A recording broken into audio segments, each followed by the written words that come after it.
Hace 2 domingos atrás hablamos de un par de caminantes que iban de Jerusalén a Emaús.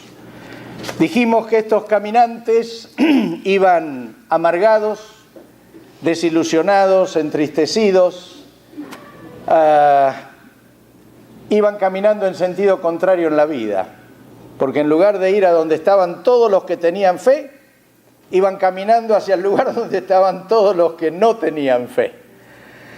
Y siempre que tenemos una dificultad en la vida, tenemos que buscar el aliento de los que aman a Dios y no el desaliento de los que no creen en Dios.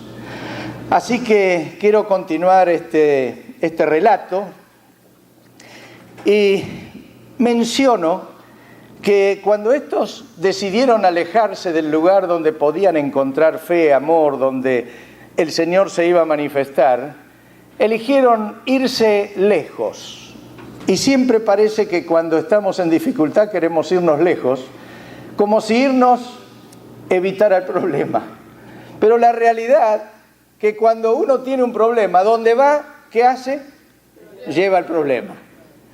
No es que uno dice, ay, me voy de vacaciones y me voy a olvidar de todo. No, vas a sufrir estando en vacaciones con el problema que te llevas con vos. Porque la única forma de que un problema sea sanado, solucionado, es encontrarte con Dios, enfrentar tu dificultad y empezar una etapa donde Dios pueda ser tu guía, tu Señor.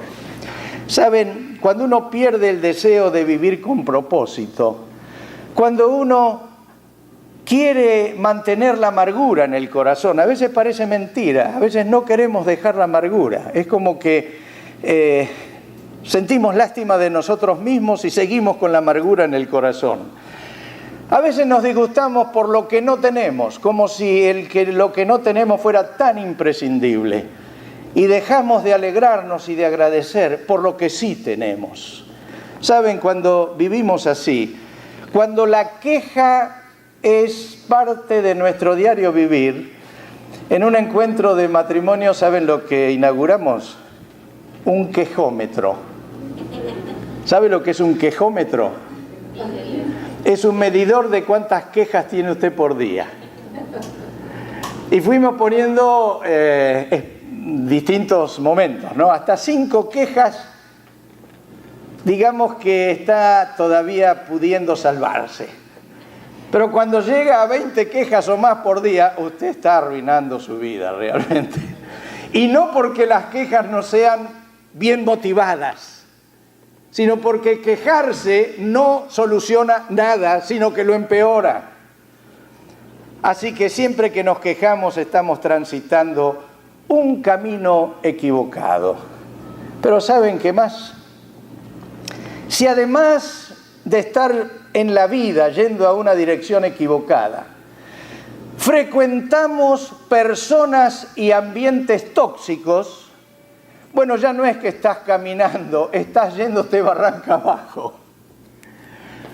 Porque a veces solemos ir a ambientes que yo llamo tóxicos o estar con personas tóxicas que lo único que hacen es arruinar tu vida.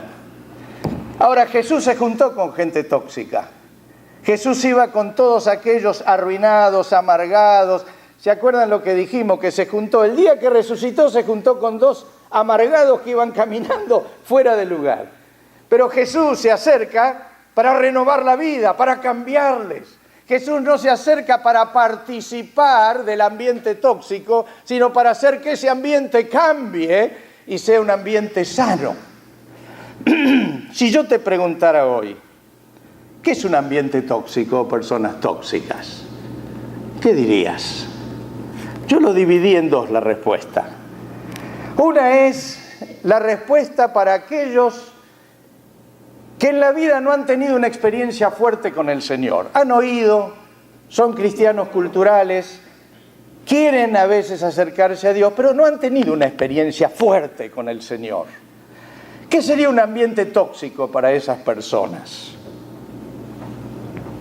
Un lugar donde bebes hasta emborracharte, un lugar donde vas y te ofrecen drogas, un lugar donde vas y pagás para tener sexo, Un lugar donde te juntás con personas que todo lo que hacen es superficial, que hablan superficialidades, que todo el tiempo lo pierden, que son vagos, que no tienen objetivo en la vida, favorecen la inmadurez, la liviandad. Eso es un ambiente tóxico. Esas son personas tóxicas que no te hacen bien. Ahora, ¿qué te diría o cómo dirías si para alguien que ha tenido una experiencia con el Señor, alguien que alguna vez entregó su vida a Cristo, alguien que una vez se bautizó, qué dirías que es un ambiente y personas tóxicas para alguien que está en esa etapa de la vida? Yo lo definí así. Un ambiente tóxico para aquellos que alguna vez decidieron por Cristo es frecuentar ambientes de liviandad. Y cada uno póngale el nombre que quiera. Frecuentar ambientes que no están mal. No son ambientes que podríamos decir indebidos, pero que no te aportan nada en la vida. Y no estoy hablando de ir alguna vez, estoy hablando de frecuentar. Cuando alguien que ha conocido al Señor frecuenta todo aquello que no tiene relación con una vida espiritual, suavemente se va deslizando.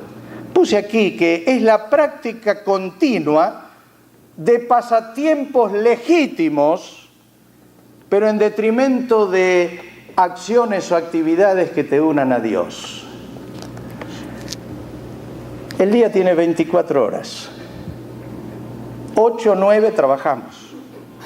6 o 7, ¿qué hacemos? Dormimos. 2 o 3, ¿qué hacemos? Viajamos, manejamos. Quiere decir que al día quedan unas 5 o 6 horas. Te pregunto,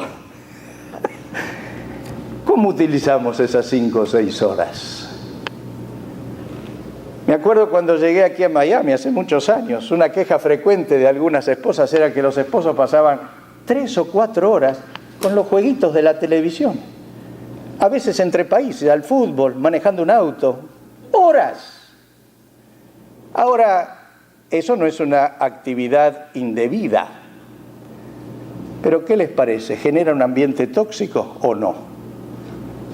No es que una vez lo haces, pero cuando esto es una práctica, cuando tu tiempo está lleno de actividades que no tienen nada que ver con una vida que quiere alcanzar a Dios, estás en un ambiente tóxico, aunque lo que estás haciendo no sea indebido. Pablo decía, todo me es permitido, todo me es lícito, pero no todo me conviene.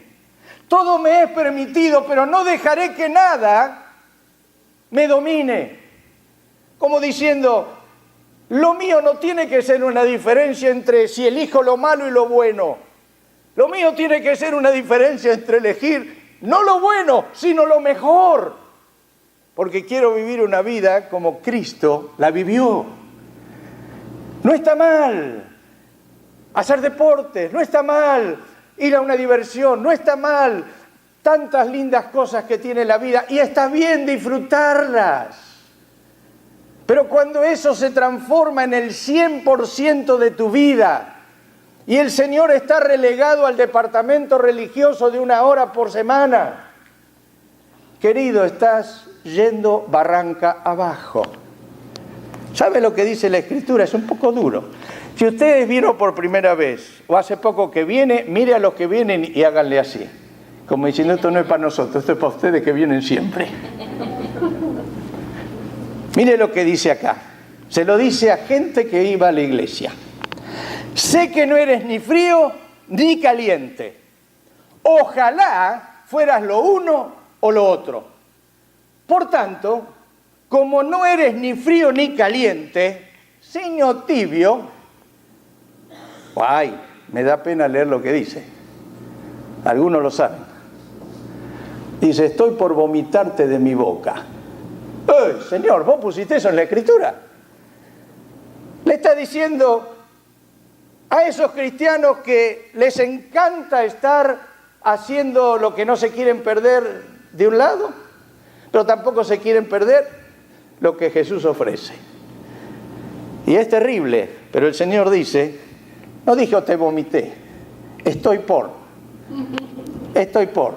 como diciendo, date cuenta a tiempo y deja todos esos ambientes tóxicos en los cuales empleas mucho más tiempo que en los que te acercan al Señor. Y voy a decir algo duro, esto es para todos, los que vienen hace poco y los que vienen hace mucho. Si ves a tus hijos frecuentar ambientes y personas tóxicas, si los ves indiferentes al Señor, desordenado, vago, vestido inadecuadamente, sea por exceso o por defecto. Vestido inadecuado por exceso es cuando tienen ropa sucia, que no le importa nada su presencia. Vestido inadecuado es cuando muestran más de lo que deben y que debería estar para la intimidad de su futuro matrimonio. ¿Sabes? Eso es dejarlo seguir en un ambiente tóxico. ¿Sabes lo que hay que hacer? Amarlo, exhortarlo, animarlo, orientarlo, exigirle. Si lo amas, voy a decir algo duro que en esta época no todos lo aceptan. Si lo amas, no respetes tanto su libertad ni su individualismo. No es un vecino, es tu hijo. Y lo que pase con tu hijo será mucho de la responsabilidad tuya como padre. Por lo tanto, no dejes que él decida todo hasta que tenga su edad. Mientras está bajo tu techo, mientras está bajo tu cuidado, bajo tu dirección, animalo, exhortalo, moléstalo, ponele límites. Indicale la diferencia entre el bien y el mal. Y por supuesto, sé el ejemplo principal que él tenga a seguir.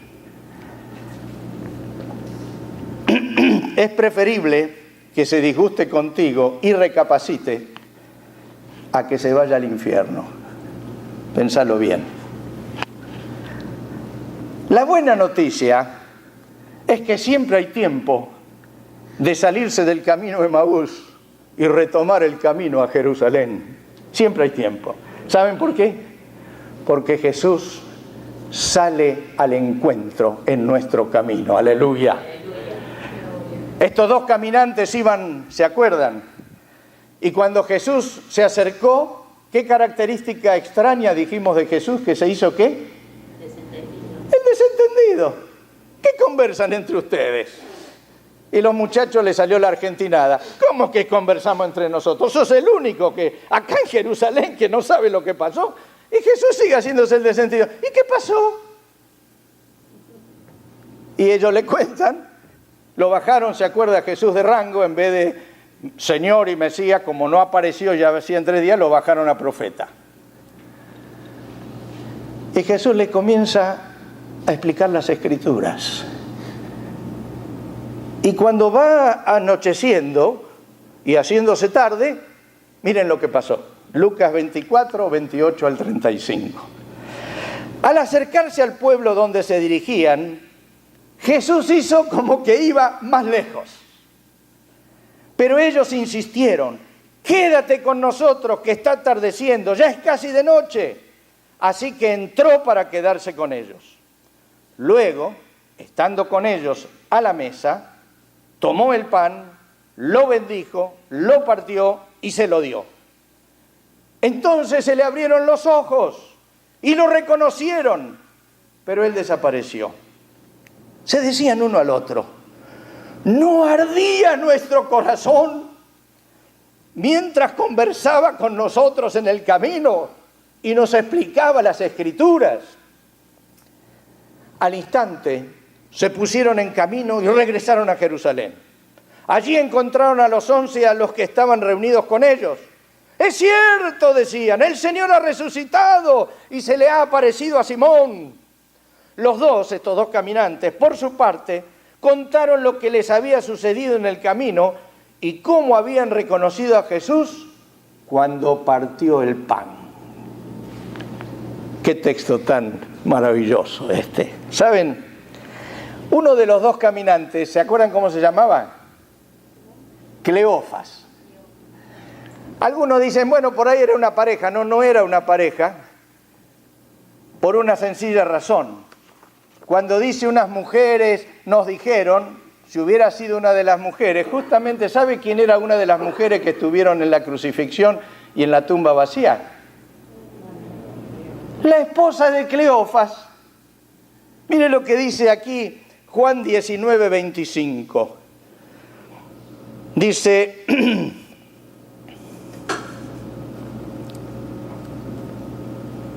junto a la cruz de Jesús estaban su madre, o sea, la Virgen María, la hermana de su madre, María, la esposa de Cleofas, y María Magdalena. ¡Ah! La esposa de Cleofas no se fue con él. Así que ahí ya hubo un problemita matrimonial. ¿Y saben por qué hubo un problema matrimonial? Por el diferente grado de fe de los esposos. Siempre que hay una diferencia en la profundidad de la fe, hay conflicto en el matrimonio. Imagínense cuando se casan dos que son de diferente forma de pensar en Dios. ¿Se imagina si se casa un musulmán y un judío? ¡Ay, Dios! Usted me dirá, pero muchos no tienen problema. Claro, porque no son ni musulmanes ni judíos. Son de nombre.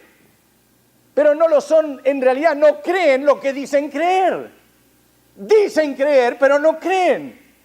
Y lo mismo es para muchos creyentes. El 60% de los judíos hoy se casa con gente no judía.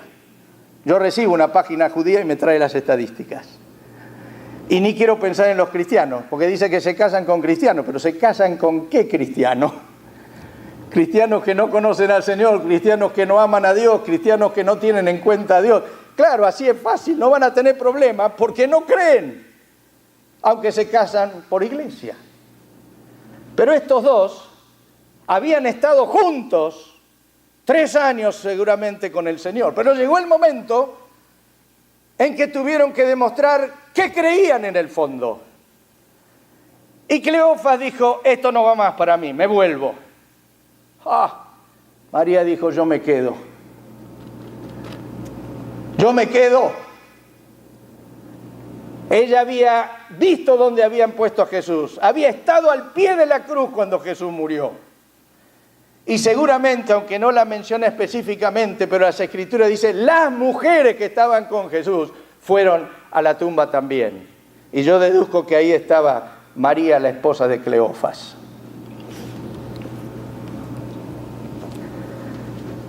¿Saben lo que creo?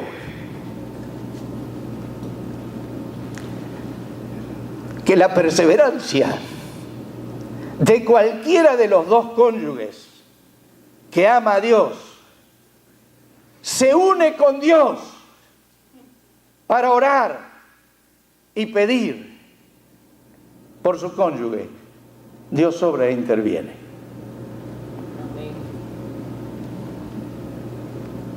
Todo cónyuge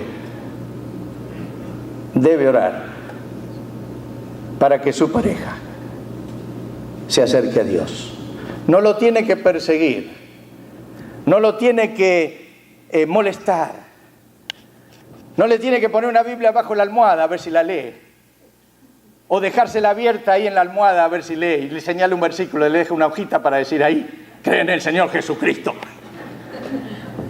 Si hace eso, lo que va a hacer es que él nunca crea en Jesucristo. La Biblia dice que en el caso de las damas van a ganar a los esposos por una conducta amorosa, una conducta diferente. Pero cada cónyuge que decide tener una unión con Dios va a haber resultados, porque el que se encarga es Dios, no el cónyuge. Supongo que esta mujer, cuando vio irse a su esposo desilusionado, quedó muy dolida, pero se quedó con los que buscaban a Dios.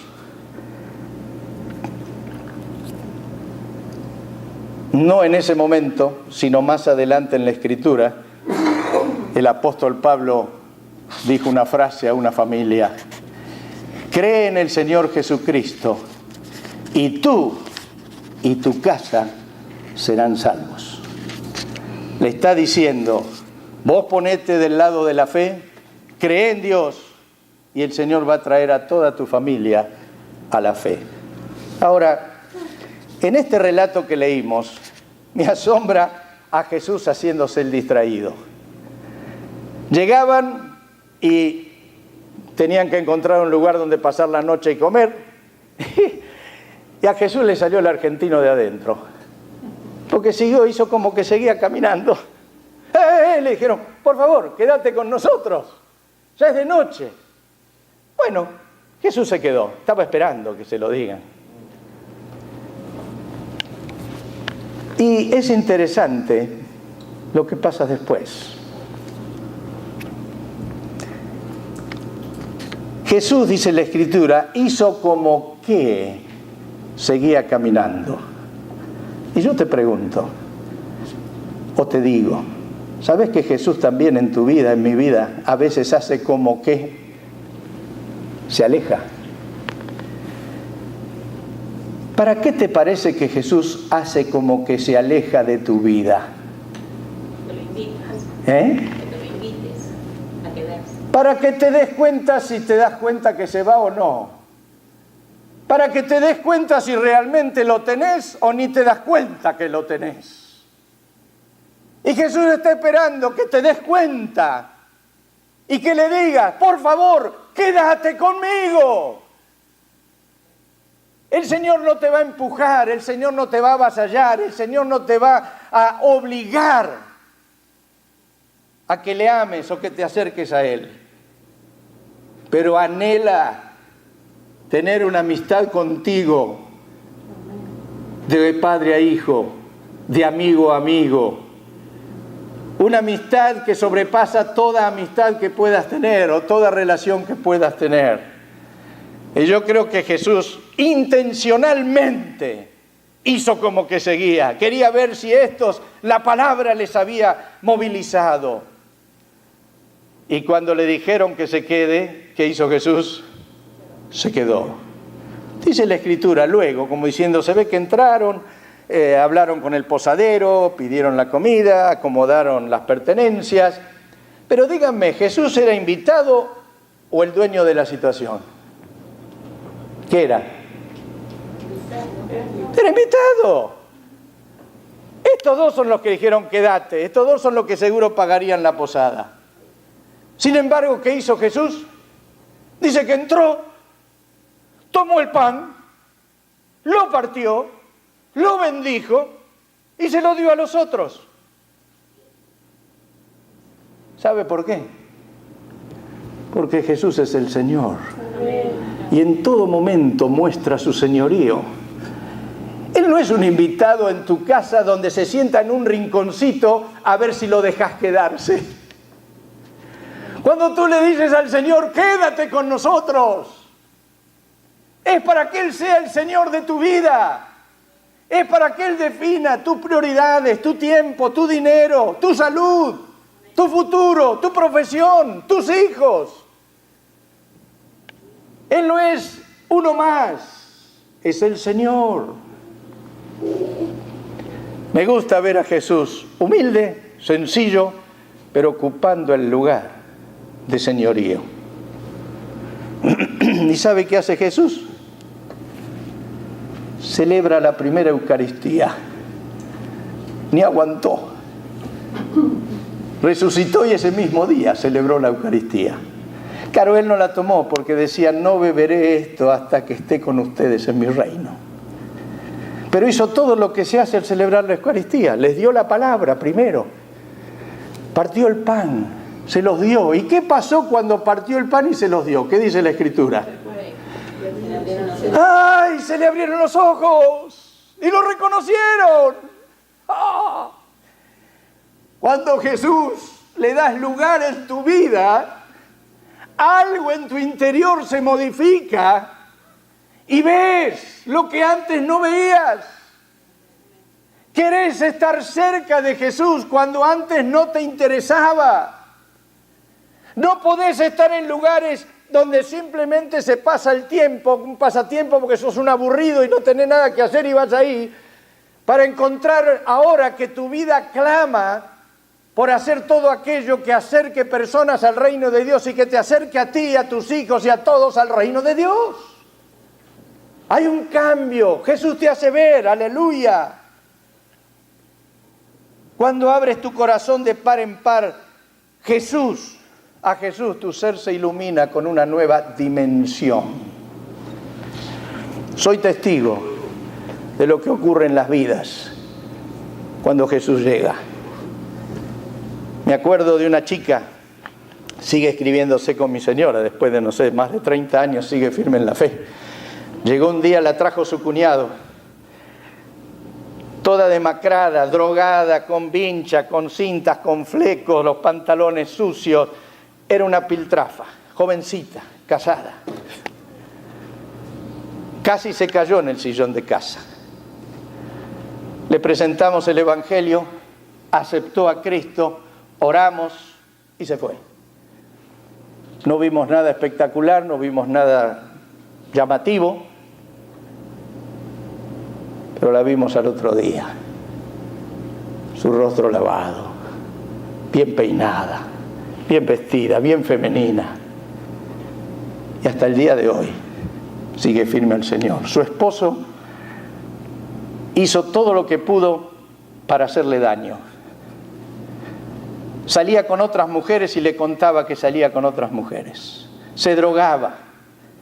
¿Sabe que ella se mantuvo fiel a su esposo, orando por él? Nos reuníamos en la casa, él ni le interesaba y él murió por una sobredosis. Pero ella siguió con su vida transformada hasta el día de hoy y salvó a sus hijos. Gloria a Dios. Gloria a Dios. Me acuerdo de otra mujer. Habíamos con Orbi salido a la plaza, se habían venido a casa un montón de hippies, varios de ellos estaban en drogas, se lo llevaron preso a uno. Mientras estaba en la cárcel llamó a la mamá. Mamá, dice, anda al lugar tal, es una casa de rejas, es la única que tiene rejas, era nuestra casa. Ahí te van a ayudar. Ella vino.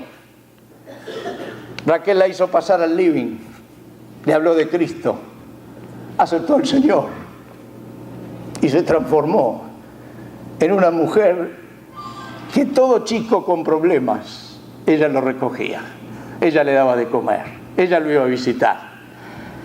Salíamos por la calle y la encontrábamos llevando a una viejita hasta un lugar donde tenía que ir. Trabajaba en una empresa, ganó a varias hermanas, Rosa se llamaba. Se abrió un campamento en Córdoba, ahí estaba ella cocinando. Era la abuela de todos mis hijos también. Todos se peleaban por ir a la casa de ella. Transformada por Cristo. Su hijo se apartó del Señor y después de 25 años el Señor lo volvió a llamar y hoy está otra vez sirviendo al Señor. Ella ganó a otra que se llamaba Herminda. Ganó a varias. Y Herminda era una soltera, como decía ella. Yo no soy solterona, decía, soy soltera. Las solteronas son las que se quejan todo el tiempo de su vida y se quejan de que no tienen marido y siempre se quejan, solteronas. No, ella era soltera, feliz, jubilada, ganaba muy poquito, sin embargo era fiel con su diezmo todos los meses. Decíamos que había que hacer ofrendas para un hogar de niños, ella traía su sobre con la ofrendita. Dijimos de hacer un programa de radio que salía a fortuna, ella traía todos los meses su ofrendita. Cuando hubo que hacer algo para un hogar de niños, ella tejía y mandaba, puloversitos, bufandas para el hogar de niños. Una vida transformada por Jesús. ¡Aleluya! Pablo estuvo acá hace un tiempo, ¿se acuerdan? Unos peticitos, está en el libro de Orville. Un muchacho despreciado, la esposa le había dicho que tenía más años que los que tenía para poder quedarse con él como novio. Sin trabajo fijo. Es uno que tocaba la guitarra, si eran 5 cuerdas, con 5. Si se le rompía una, tocaba con 4. Si le rompía una, tocaba con 3. Así hasta que le quedaba una. Recién cuando no tenía ninguna, dejaba de tocar la guitarra. Sencillo, un muchacho no instruido. Llegó un domingo a la congregación. Me acuerdo que le di un abrazo fuertísimo. Y saben, ahí lo tocó Dios. Después lo agarró Orbi y lo discipuló por años. Y hasta hoy. No tiene título de pastor, pero es un pastor. Siempre está visitando, siempre está animando a los que se caen. Busca a aquellos que tienen años en la fe y están desilusionados. Él los va a buscar y los levanta. Pasa la noche por la casa de alguien que tiene la hija enferma y se pone a orar por la casa antes de irse a su propia casa. Tiene una peluquería, varios se han convertido en la peluquería. Dios lo transformó. Amén. Y esto es lo que Dios quiere hacer con mi vida y con tu vida. Amén. Quiere transformarte, quiere volverte un hombre, una mujer, como solo Cristo puede hacer. ¿Saben? Dice la Escritura que cuando se abrieron los ojos de estos muchachos, ¿qué pasó? ¿Qué hicieron? Dice, al instante decidieron volver a Jerusalén. ¿Pero cómo? Estaban cansados, eran de noche, tenían miedo. ¿Cómo es que al instante se pusieron en camino? ¿Se les fue el miedo? ¿Se les fue la amargura? ¿No tenían miedo a los caminos de noche? No, ¿saben por qué? Porque Cristo entró en su corazón. ¡Aleluya! Y hablaban entre ellos, les cambió el vocabulario, decían entre ellos, ¿no es que ardían nuestros corazones mientras nos hablaba? Antes venían quejándose de todo lo que pasó, de todo lo que estaban frustrados. Ahora están diciendo un nuevo vocabulario entre los dos amigos. Se le fue el cansancio, se le fue el miedo a la noche. Volvieron rápidamente. Le vinieron las energías. ¡Aleluya! Se ve que las oraciones de María, la esposa de Cleofas, llegaron, ¿eh? Ahora, como estos habían perdido el celular y no tenían WhatsApp, no le pudo avisar a María que estaban volviendo. Así que María estaría orando por su esposo. ¿Se imaginan? Cuando entra Cleofas y el amigo, por las oraciones de la esposa, hasta de rebote la ligó el amigo. Mire qué bárbaro. Lo ve entrar. Y no lo ve entrar. Lo ve entrar contento. ¡Hey! Jesús resucitó. Es cierto lo que habían dicho las mujeres. Y encontró que los otros estaban con la misma temática. ¡Aleluya! Se reencontró con todos los que quedaron, aunque con miedo, pero no se fueron buscando al Señor. ¿Y sabe lo que dice la Escritura? Cuando hay unos cuantos, creo que lo leyó Martín hoy, dice que cuando 2 o 3 se congregan en mi nombre, ¿quién está ahí? Jesús. Ni sé si se acordarían en ese tiempo de esto que había dicho Jesús, pero sabe, estaban ahí asombrados porque ni siquiera con el testimonio de Cleofas y el de las mujeres creían.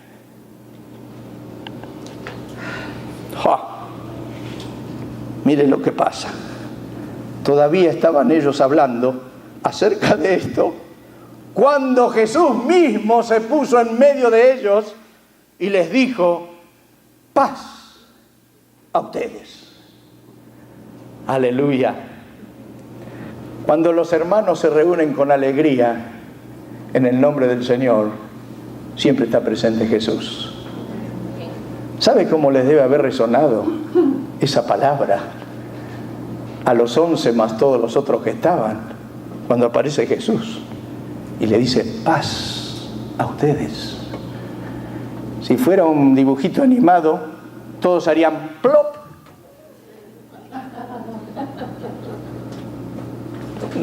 Cuando volvieron en sí, estuve diciendo: muchachos, soy yo, tóquenme, soy de carne y hueso. ¿Tienen algo de comer para que se den cuenta que soy yo? Pero lo que quiero resaltar es que Jesús siempre sale al encuentro cuando abrimos el corazón. Nunca deja de salir a nuestro encuentro. El Señor siempre cumple su palabra. Él les había dicho: Donde dos de ustedes se reúnen, ahí voy a estar. Y ahí apareció. Ahora, ¿saben? El Señor vino para anunciarles paz. Y paz no es ausencia de conflictos. Paz no significa que no tenés que enfrentar problemas. Paz es la presencia de Jesús en tu vida. Hay un Salmo 34, dice, busca la paz y síguela. Está diciendo, busquen a Jesús. En el Nuevo Testamento, si habría que pasar ese salmo, deberíamos decir, busca a Jesús y síguelo. ¿Saben cuál es el milagro mayor en una vida? No es que siendo enfermo te sanes. Eso es un gran milagro.